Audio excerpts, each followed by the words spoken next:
خدا جس کے سینے پہ قرآن اتارے مدثر کہے اور مزمل پکارے وہ نور خدا دو جہاں کے اجالے محمد ہمارے بڑی شان والے صلی اللہ علیہ وآلہ وسلم ہمارے بڑی شان والے جب آئے زمین پر محمد ہمارے فلک نے زمین پر بچھائے ستارے تو اٹھے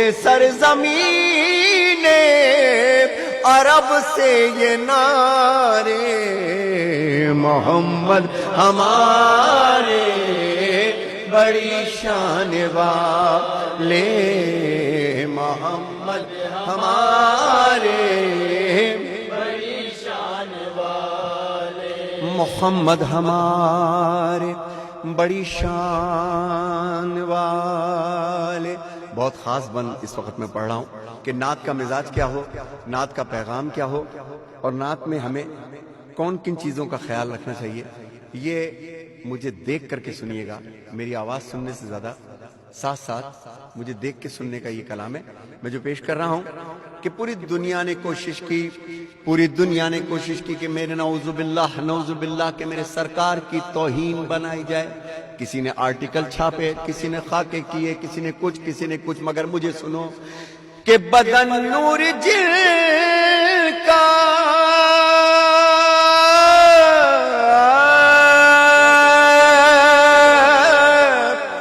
کون تھے میرے سرکار کے بدن نور جل کا ہے دل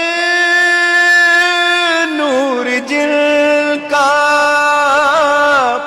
زبان نور جل کی عمل نور جل کا تو یہ خاکی بنائے یہ کیا ان کے خاکے محمد ہمارے کیونکہ بڑی شان والے محمد ہمارے بڑی شان والے محمد ہمارے بڑی شان والے.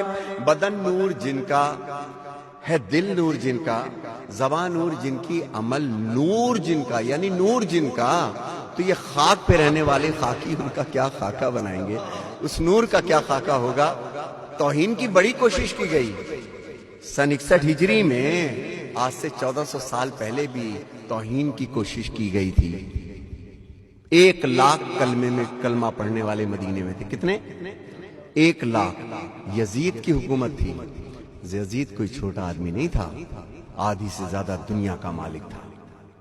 آج بھی عربی ادب میں اس کے الفاظ موجود ہیں. نعوذ باللہ. اس نے سرکار کے لیے کہا کہ کوئی وحی نہیں آئی تھی.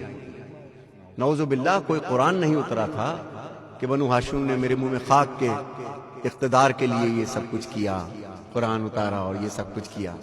تو توہین تو 1400 سال پہلے بھی کی گئی، مکے میں کی گئی، اور اس وقت 1 لاکھ کلمہ پڑھنے والے موجود تھے. کوئی بولا؟ یزید کی ڈر سے کوئی نہ بولا. وہی بولا جس کا گھر تھا، جس کا قرآن تھا. وہی بولا جس کا گھر تھا، جس کا قرآن تھا. تو سن 61 میں بھی ایک فتنہ اٹھا تھا، رسالت کی توہین جو کر رہا تھا.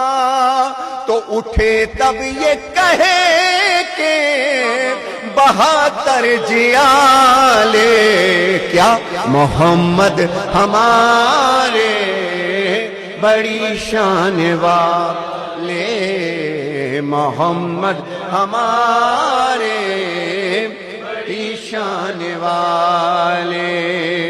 وہ نبیوں میں رہے